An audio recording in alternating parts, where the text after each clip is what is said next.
Jumpa lagi di Halo Timnas yang akan menyajikan informasi terupdate mengenai Timnas Indonesia. Di antaranya, Gianni Infantino ingin Piala AFF masuk kalender FIFA, Timnas Indonesia peluang juara. Kuai ditumbangkan Indonesia, publik hingga media Qatar kecewa. Posting foto Pratama Arhan Tokyo Verde diserang netizen plus 62.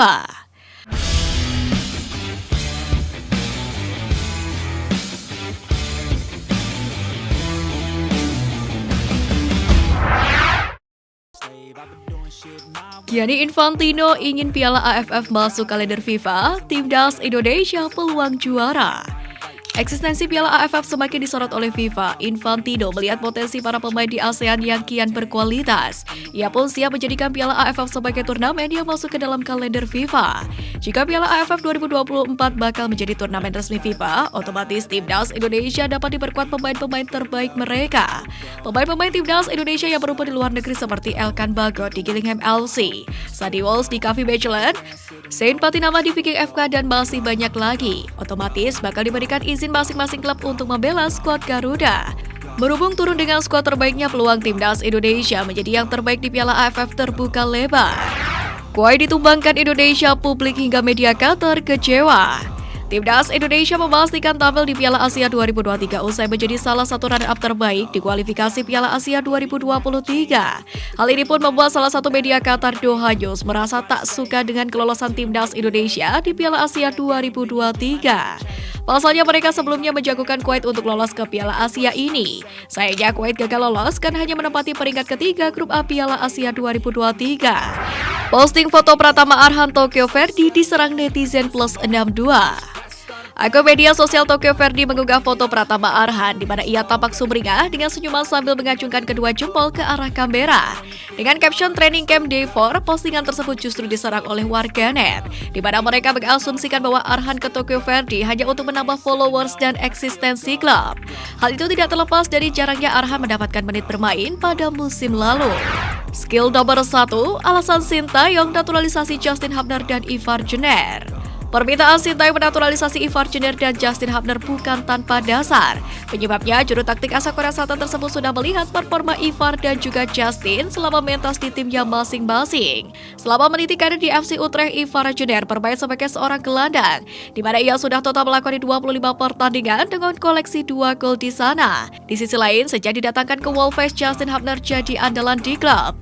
Sejauh ini Justin Hubner diketahui sudah mentas sebanyak 57 kali. Pemain kelahiran Den Bosch, Belanda itu pun telah mengemas 3 gol selama bermain sebagai seorang bek. Catatan itu dianggap Sintayong sebagai nilai plus untuk diboyong ke Timnas Indonesia. Jordi Amat merapat ke JDT, netizen Indonesia titip pesan.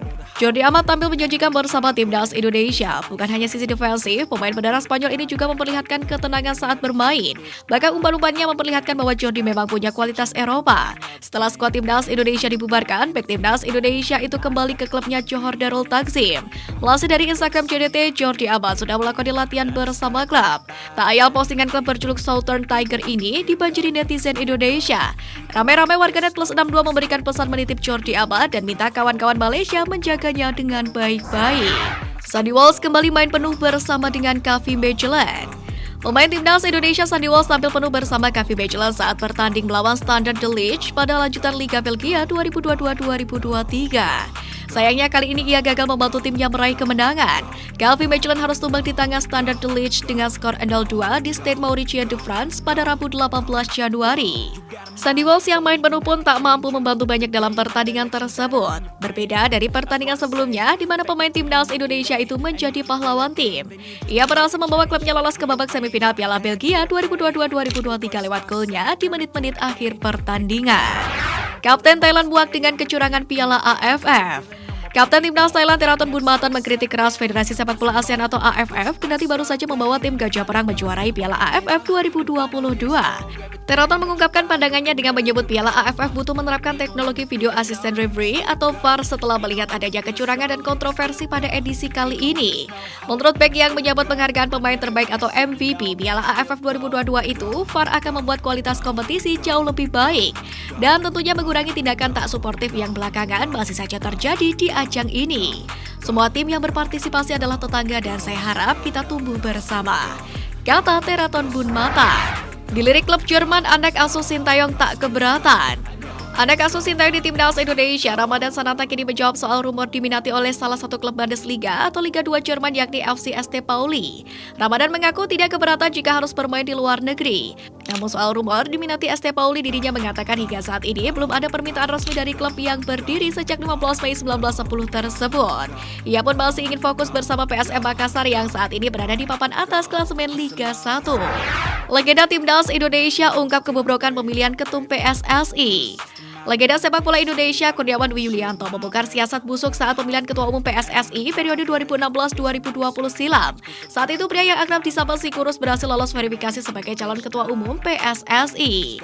Sebagai sosok yang memiliki latar belakang sepak bola, Kurniawan disebut bakal menjadi kandidat unggulan, namun sayang ia tidak mendapatkan satupun suara. Ia lantas menceritakan bagaimana ia ditelepon orang tak dikenal dan menawarinya membeli suara voters dengan harga sekian. Bukan hanya di situ saja, mantan pemain Sampdoria itu juga mengungkit praktik suap menyuap ketika Kongres PSSI berlangsung, di mana ia didatangi langsung oleh salah satu voters yang menawarkan suara dengan harga berkisar puluhan juta.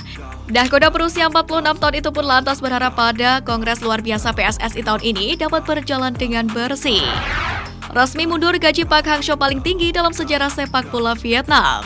Pelatih sepak bola Park Hang-seo resmi mundur melatih timnas Vietnam, dan ternyata Park Hang-seo merupakan pelatih dengan gaji tertinggi sepanjang sejarah di sepak bola Vietnam. Seperti dilansir dari Total 24/7, Park Hang-seo mendapatkan bayaran sebesar 50.000 US dollar per bulan atau setara dengan 750 juta rupiah per bulan. Angka ini hampir 2 kali lipat dibandingkan dengan bayaran awal saat dirinya menangani timnas Vietnam yang hanya sebesar 30.000 US dollar atau setara dengan 450 juta rupiah per bulan. Menariknya, gaji Park Hang-seo dibayar oleh Federasi Sepak Bola Vietnam atau VFF 100% bersumber dari sumbangan. Tak nyalon lagi, Iwan Bule pastikan program naturalisasi timnas Indonesia jalan terus. Dengan tidak kembali maju sebagai Ketua Umum PSSI, Muhammad Iryawan mengatakan program-program PSSI akan tetap berlanjut untuk timnas Indonesia. Salah satunya yakni untuk program naturalisasi, di mana sejauh ini sudah terdapat 3 nama-nama yang tengah menjalani proses tersebut. Ketiganya adalah Justin Hubner, Ivar Jenner, dan Rafael Struijk. Meski tidak kembali maju, Iryawan memastikan bahwa program ini akan tetap berjalan karena sudah ada yang menanganinya. Selain program naturalisasi, Iryawan juga menjelaskan bahwa dirinya tetap akan mengawal sisa tugas yang diembannya hingga proses KLB berakhir.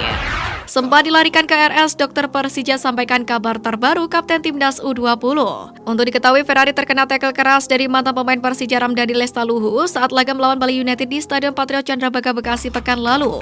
Momen tersebut membuat Ferrari langsung dibawa keluar lapangan untuk dilarikan ke rumah sakit terdekat. Usai mendapatkan penanganan, Dr. Persija Iksan Eka Putra mengkonfirmasi bahwa insiden yang terjadi dengan Ferrari tidak membuatnya cedera parah. Ferrari pun kini bisa bergabung bersama rekan-rekan yang lain untuk melakukan persiapan melawan Persis Solo di Stadion Baguarjo Sleman. Maju jadi ketum PSSI, Erick Thohir banjir dukungan dari tokoh muda. Dua tokoh muda Indonesia, Pangeran Siahaan dan juga Samara Amadi, kompak mendukung Erick Thohir jadi Ketua Umum PSSI periode 2023-2027. Tak hanya berdua, Pangeran Siahaan dan Samara Amani juga membentuk gerakan anak muda yang bernama Beda, Berani, Energik, Dahsyat, dan Amanah. Melalui gerakan masyarakat ini, Pangeran Siahaan dan Samara jadi inisiator mendeklarasikan diri untuk mendukung Erick Thohir. Gerakan Beda menegaskan bahwa Erick Thohir merupakan calon ketum PSSI terbaik di antara kandidat lainnya.